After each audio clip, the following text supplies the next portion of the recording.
Hi, this is Steve from Magnum, just doing your handover video. Car comes with two keys. There's a flip key as well as the normal key.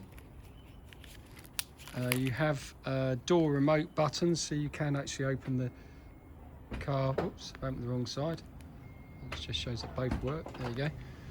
So you can open the car up before you get to it.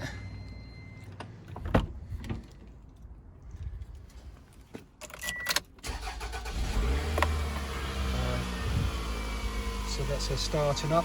Full remote, fully auto windows. That one going down.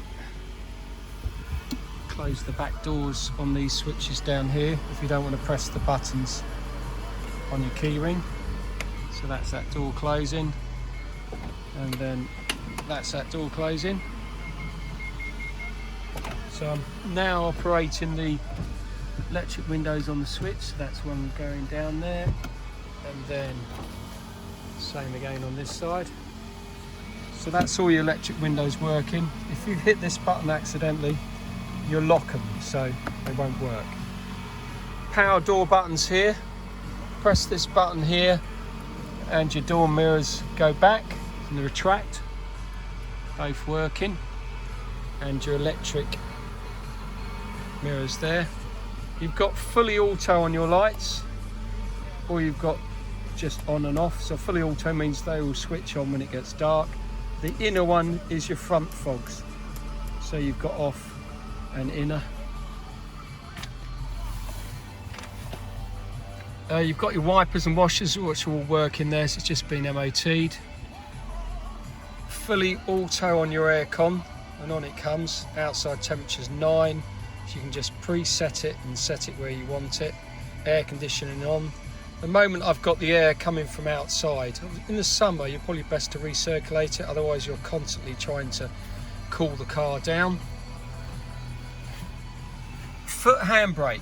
So you can see the red lights on, and down here where my foot is, if you press that, that's off, and handbrake on. Okay, so it's not a pull up and down handbrake, it's a push on and off. You've got an overdrive switch here, so don't drive with that yellow light on, because basically you're driving it in third gear. You haven't got the sort of top gear engaged, so just have that off. Have that on basically, so it's off. That's it. Press this button, foot on the brake, D to go.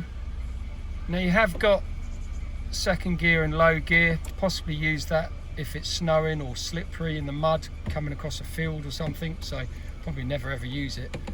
Put it in beep, and it beeps, goes into reverse, and as you can see the reversing camera comes on automatically. P for park. Various ashtray never been used, dustbin there, I'll call it a dustbin, cup holders, another little pocket here, your stereo handbook plus the charging lead or connection lead to your phone. There will be a service book stamped and put on your seat here with your receipt when you click and collect. Stereo, right, DAB, and it's got a normal tuner in it as well. There is a handbook in there, tells you all about it, but you can bring it back to us and we will go through it all with you, including setting up your phone, because it's Bluetooth. DVD player and CD player in there, and then you've got your menu there, so you can scan around, set up, rear camera, eject.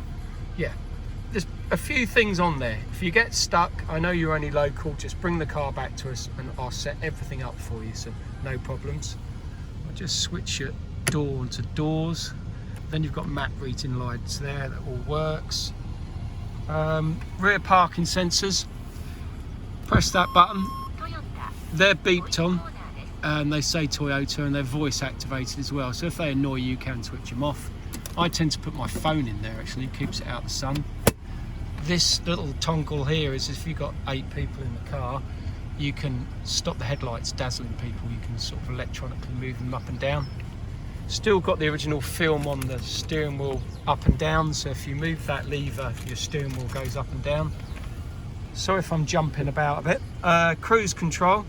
Press that button and over there on the dash you see green light comes on cruise.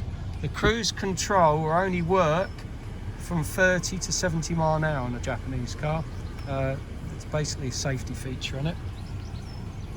And that's it really in this area. Another little coin box there.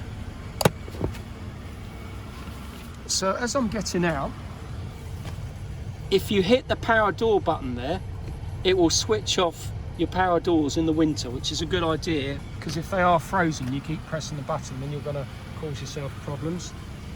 Fuel flap there, about a quarter of a tank of fuel. We always make sure our cars have got fuel in them. Let me just switch that off. Pull the door handle and that'll open the door. So many ways of opening these back doors. Seat belts are done up at the moment because I did re-MOT the car again. So it has got a new MOT as well for you. So the seat belts are in there. You flip them out for when the seats are spun round. People often ask, how do we spin the seats? Well, if you just pull that lever up, then at the moment, because I'm holding the camera, I'll put my knee on it, give it a shove. As you can see, it's started to go round. So that seat will spin. Now on the back seat, there's a lever in the middle here, allows you to slide it backwards and forwards, and another one underneath there to flip that seat up. Now these seats will recline, so you can recline them all the way down. This car, because it has got the winter pack on it, has got hot and cold heating in the back. So there you go. So you usually just have cold, and you can adjust it to down on your feet, down on the floor there. So it's got quite a few more adjustments than the standard car. Being it's a G edition. So that's that. If you have small children in the back, Isofit latch there, plus child locks there. All your tyre pressures have been checked. I've just done that. I pump them up to about 36. It's probably slightly higher than what it says on there, but that's what I tend to do, and it seems to make the tyres wear nicely. Rear sensors there, rear camera all wired up as you saw, new number plates. Your old unit is here, left it there, plus the box for the Kenwood DAB unit. Cigarette lighter, charger point there, put your boot light on. Jack and wheel brace all in there with these bars that can go into these floor runners to stop the seats sliding into a position you don't want them to slide in. If you want them in a slightly strange place, that'll be able to do that.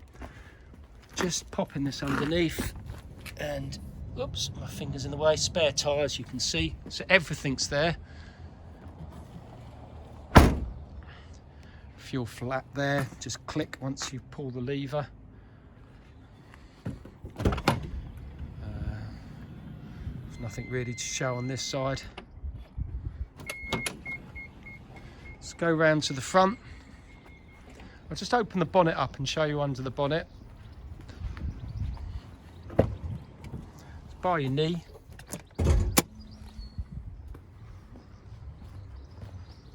It's been serviced. We will call you in a year's time to get you back in for a service and an MOT, which we will do, and we can do while you wait. It's for life on the coolant level, and really it's not all the way up the top, it's just where it is, that pink, just there. Don't top it right up, it should be just there. Really, they don't tend to use a lot of oil, but the dipstick's there, the oil's like brand new, and your gearbox level is just where my finger is, and that's with the engine running. And shouldn't use a lot of that either. It's gone green on our test light, so the battery's good, and that's basically it.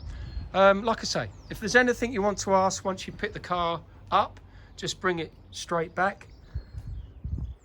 I'll send you the code for the key safe on collection, which is just by our drain pipe there,